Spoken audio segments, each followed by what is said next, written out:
President Biden's massive $1.9 trillion COVID relief plan cleared a major hurdle in the Senate this morning. After pulling an all-nighter early this morning, the Senate approved a budget resolution, a key procedural step with the Senate evenly split on the measure. Vice President Harris cast the tie-breaking vote. The resolution allows the legislation to pass with just a simple majority, meaning Democrats can move forward without Republican support. This comes as the House voted yesterday to strip controversial Republican Congresswoman Marjorie Taylor Greene of her committee assignments. The newly elected lawmaker drew bipartisan condemnation for her repeated support of far-right conspiracy theories. All Democrats and 11 Republicans voted to have Greene removed from her post on the Budget and Education and Labor committees. Kris Van Cleave has more. The yeas are 230 and the nays are 199. The resolution is adopted. In a mostly party-line vote, the House stripped Georgia Republican Marjorie Taylor Greene from her committee assignments. I will be protecting freedom of speech. Greene, who previously spread hateful and violent conspiracy theories, Mrs. Greene tried Thursday to walk back her controversial comments. These school shootings are absolutely real. I also want to tell you 9/11 absolutely happened. I remember that day crying all day long watching it on the news. But for Democrats, it was too little, too late. We are dealing with conduct that brings shame on this House. This is not about party. It's about whether or not you will vote for decency and truth. While many Republicans disavowed her comments, they argued the opposition removing a member from committees could now be on the table when Republicans take power. Everyone has said things they wish they didn't say. Everyone has done things they wish they didn't do. So who's next? Following the vote, Alexandria Ocasio-Cortez took to the floor for an hour with fellow lawmakers to share personal accounts from the Capitol siege. 29 days ago, the glass in and around this very chamber was shattered by gunshots, clubs, by individuals seeking to restrain and murder members of Congress duly elected to carry out the duties of their office. Michigan's RASHIDA TLAIB broke down in tears while describing how she fears for her staff's safety. And I worry every day for their lives because of this rhetoric. I never thought that they would feel unsafe here. For more on this, let's bring in Kris Van Cleave on Capitol Hill. So, Kris, I was saying that Representative Greene Taylor Greene had been tweeting. She tweeted about an hour ago. I woke up early this morning literally laughing, thinking about what a bunch of morons the Democrats, plus 11, talking about the Republicans, are for giving me, someone like me, free time. Basically saying, oh, now she's got all the time she needs to do whatever she wants to. There's more to that tweet. You guys can look it up if you want to. So here we are now.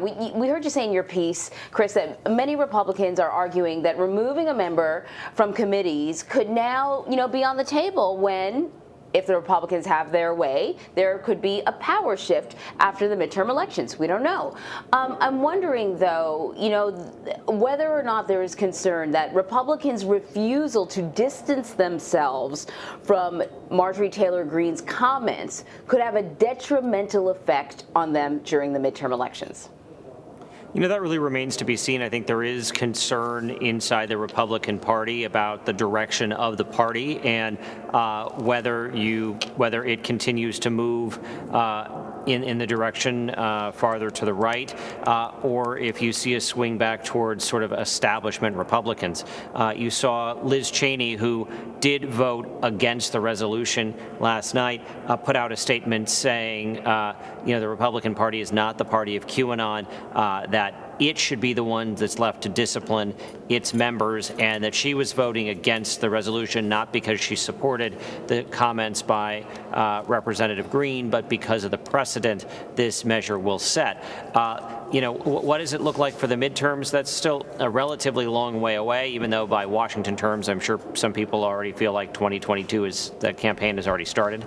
The fact is that this has heightened Representative Greene's celebrity in Republican circles. A survey out just a couple of days ago showed that she remains very popular with Republicans, even if she's perhaps not the most well-known by Republicans nationally, and it certainly has helped her fundraising.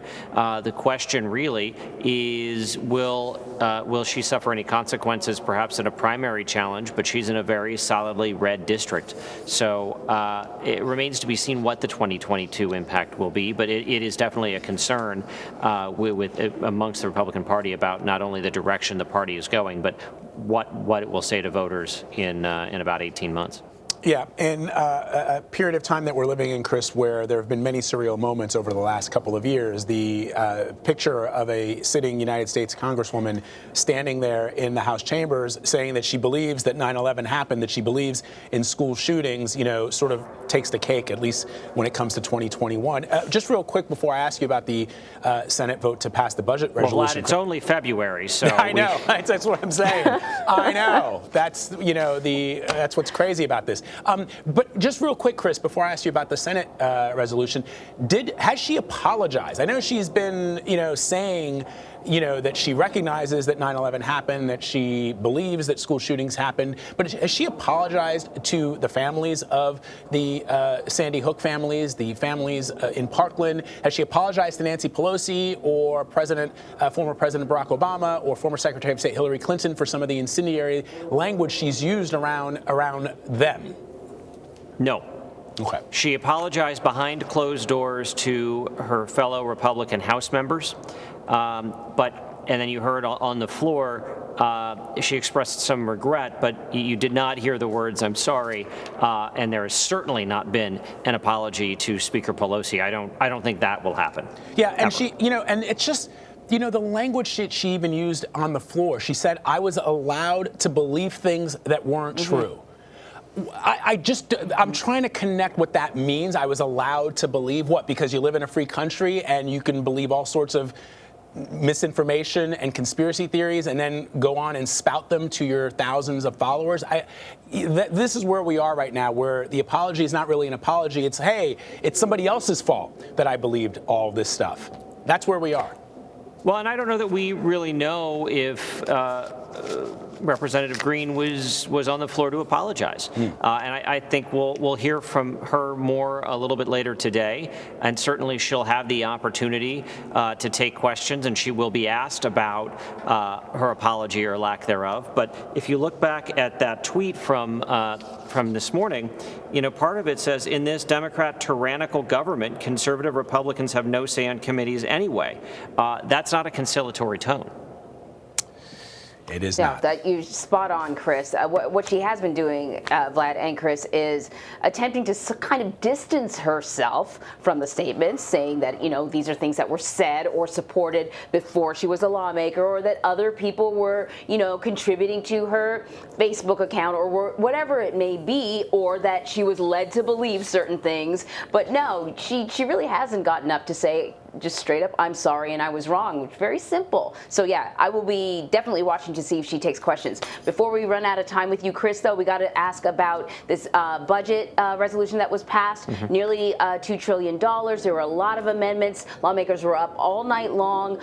One of the amendments had to do with that $15 minimum wage. It was a real sticking point, and there was an amendment to block that, at least during the pandemic. What can you tell us? Yeah, so the budget resolution that passed last night is basically just the framework which Congress will work in to pass the $1.9 trillion COVID relief measure. That did not pass last night, and I know that gets a little confusing in all of this. During this vote-a-rama, where the senators stayed up all night, one of the measures was to say it was an amendment to say you can't raise the minimum wage during the pandemic. And this is a non-binding amendment, so certainly Congress could do it anyway, but what Republicans were hoping to do was to force Democrats to have to vote on that particular measure.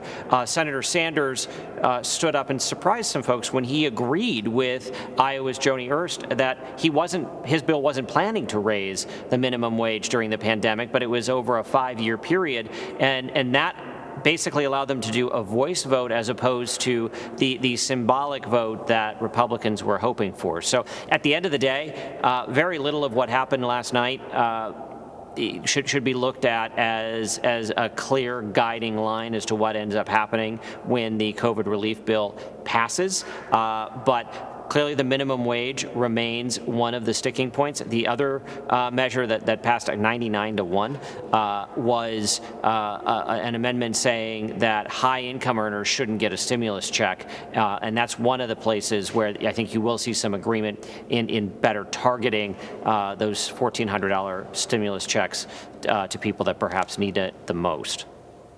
All right. Kris Van Cleave, as always, my friend, thank you very much. Appreciate it. Sure thing. Have a good weekend. You too.